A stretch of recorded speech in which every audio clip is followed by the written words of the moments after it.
y'all. I'm just going to go over a few of the examples from our slide deck where we were trying to figure out how to write an equation in point slope form when we have the graph. So this is from our 7.1. This is from our 7.1 graph. Okay, so what we're looking at here, I'm going to pick up on slide 5 of our 7.1. So what we're looking at here is we have a graph. Let's see, this is our origin point. This is our 0, 0. I know it can be a little bit confusing on these sometimes to see where our X and Y axis are. So I'm going to go ahead and draw some arrows to help us out there. Well, they're kind of going to be arrows. There we are. Okay. We've got a point already. So that's the first thing I can go ahead and put in is figure out what is this point. So I can figure out my X1 value and I can figure out my Y1 value. I know that from 0, 0, this is my X axis right here. So I can count over to find my X value. So it's going to be 1, 2, 3, 4 is my X value. So I'm going to go ahead and put that in for my X1.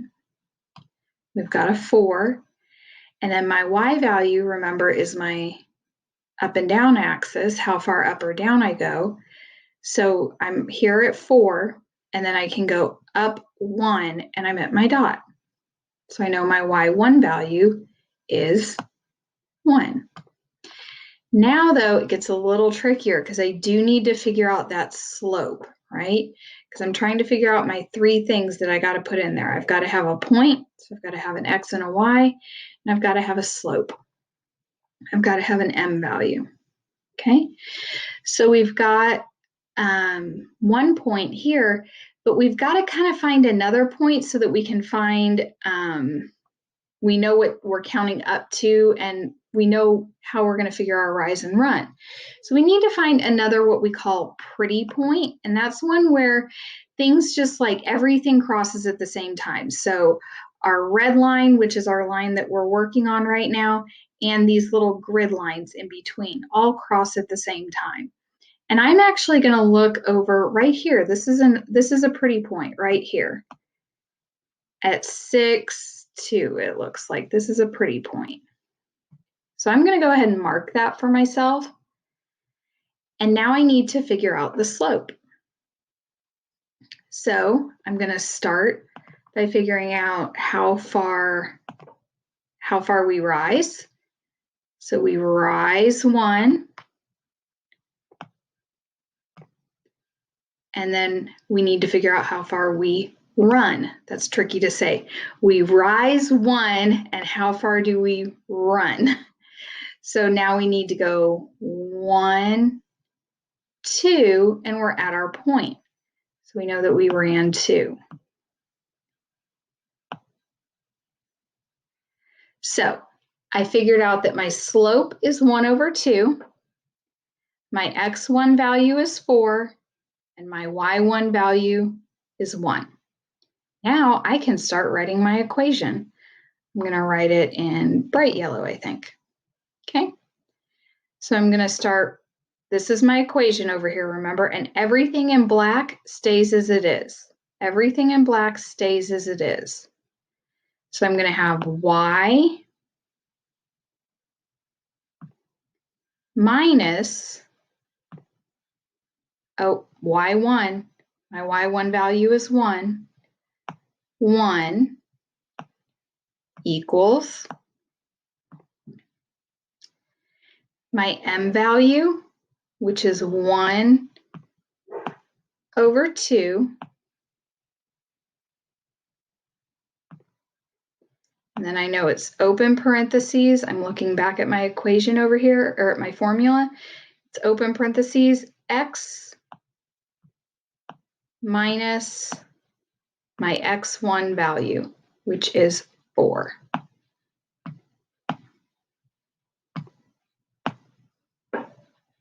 Okay, There we go. That's what we were looking for.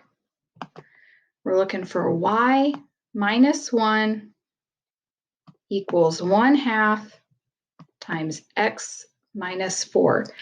Your parentheses are very important on this, and it's also super important to remember that these minuses are part of the equation. So they're going to stick with us. So even though we had a positive 4, it turns into a negative. We had a positive 1, it turns into a negative. Okay, we're going to go to the next slide, maybe. There we are. Okay, let's look at the next slide. So I know my very first step, super easy, is to just find that point.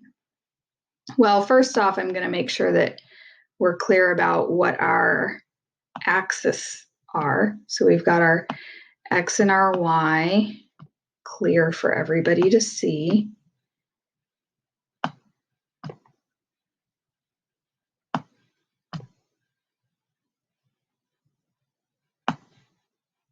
Okay, and then make sure that we know where our 0 is. This is our 0, 0, where we're always going to start counting, okay? So now we need to figure out the point, the coordinates of that blue dot. So I know that I need to find my x value first, so my sideways value first. So I go 1, 2, 3. So I know I'm going to have a 3. I can actually go write that down. 3, 1, 2, 3. And now I need to count down. 1, 2, 3, 4, 5. And since it's below, since we were going down, that means it's negative. So that's a negative 5.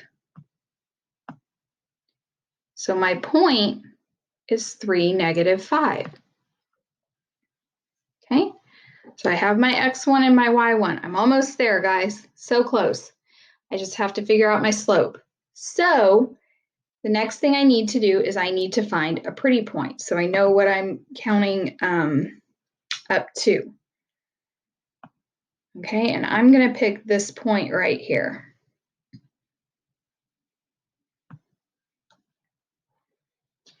Now, when we're calculating slope, we always want to look in the direction that we read, which point comes first. So we read left to right, right? If you're looking at your name, if I see Miss McNabb, I'm going to start over here and I'm going to read in this direction. So I'm going to start with this point and move to this point, because this point is on the left, and then we move right and we find this point. Or yeah, we move right and find that point. You'll see what I mean, okay? So we need to figure out how much does this rise and how much does it run? Well, this one actually doesn't rise at all. Oh no, this one actually does what we call fall and crawl. So we're still looking at how much it goes vertically, but this one actually goes down. So this one goes down 1, 2, and since that was down, it's a negative 2.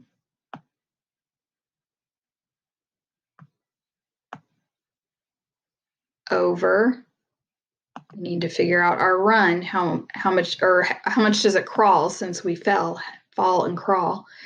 Now we go over, oh, it's just 1. So negative 2 over 1, which I'm a smart brainiac, so I'm a freshman in high school. I know that I can just rewrite that as negative 2. Okay, I know that these mean the same thing.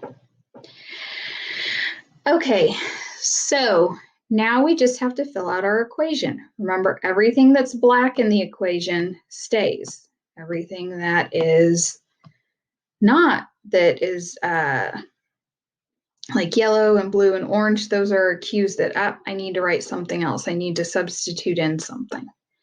Okay, so we're going to start with, we're going to write in purple. Is it going to show up? Yeah, that'll work. Okay, so it's going to be y minus negative 5 Okay, y minus -5, we'll come back to that in a minute. Y minus -5, we have our slope of -2.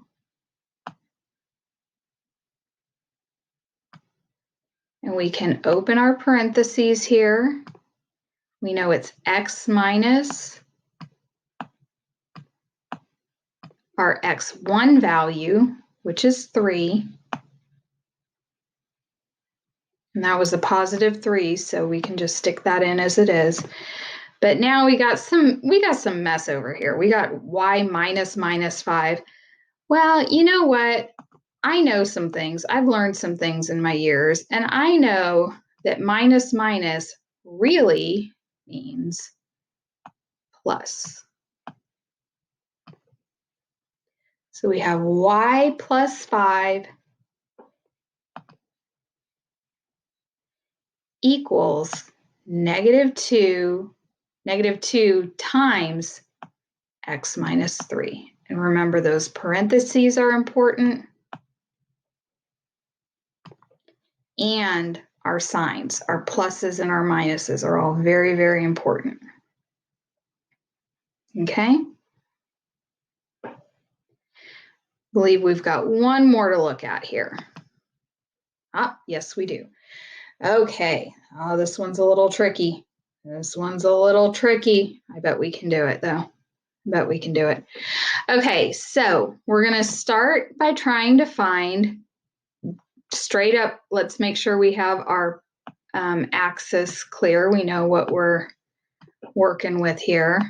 You don't always have to do this, but when I clipped these graphs out, it didn't pull the lines and it was weird and it was confusing. So, you know, it's just good to be clear and understand. So we know that this guy right here is our 0, 0 point. Okay, so now we need to figure out what is our x1 and what's our y1. We do x first. So x is our side to side. So we go 1, 2, 3, 4, 5, 6. So 6 is our x1 value. And then we need to find our y1 value. And that's just, we just go up 1. So that's 1. Okay. Now we need to figure out a slope. Well, to figure out a slope, I have to have a pretty point, right? So let's see. Let's pick a pretty point. We're going to make it purple again. Oh, I can actually pick a pretty point right here, right? There's a pretty point. Every point here is actually a pretty point. Interesting thing to note. Interesting thing to notice there, Miss McNabb. Every point is a pretty point. Might there be a pattern? I don't know. We'll have to see. Okay, so remember, we're going to start at the right in the same direction that we read and go to the first point that we come to, and then try to go to the next point. So we're going to start here. We've got a rise. Ooh. Yeah, there we go. We've got a rise. Oh, we just had to rise 1. There we go. And then we've got a run. Oh, we just had to run 1. Interesting. So I had 1 over 1. Now, hold on just a second. Let's go back. When I had -2 over 1, I knew that that was just 2. Guess what, guys? When I have 1 over 1, that's just 1. And it's going to get even easier from there. Let's go ahead and start writing our equation, shall we? Let's see what we got. We've got y minus, we got this in the bag, y minus 1. Yeah, we're good. We know how to do this part. Y minus 1 equals, our slope is 1. Okay, we'll come to that in a minute. Our slope is 1, and then we have x minus our x1 value, which is 6, close parentheses. Now, there's one more step we can do. When we have a 1 here, I want you to think about it. We know that 1 times 2 is 2, 1 times 7 is 7, 1 times 192 is 192, 1 times Miss McNabb is Miss McNabb, 1 times Texas is Texas, and 1 times x minus 6 is x minus 6.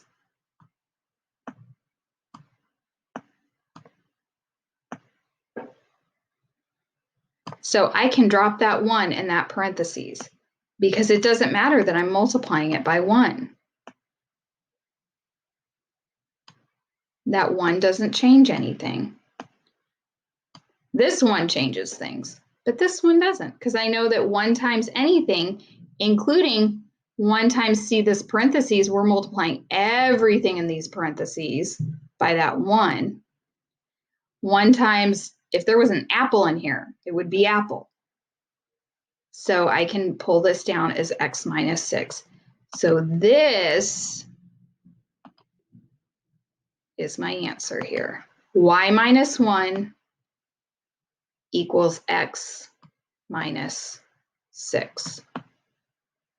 Okay, so that one had a little trick to it, but I think you can do it. Okay, go ahead, work on these. This is going to help you out with your IXL, and I hope you guys get it going. And if you need help, you know where to find me. Talk to you later. Bye.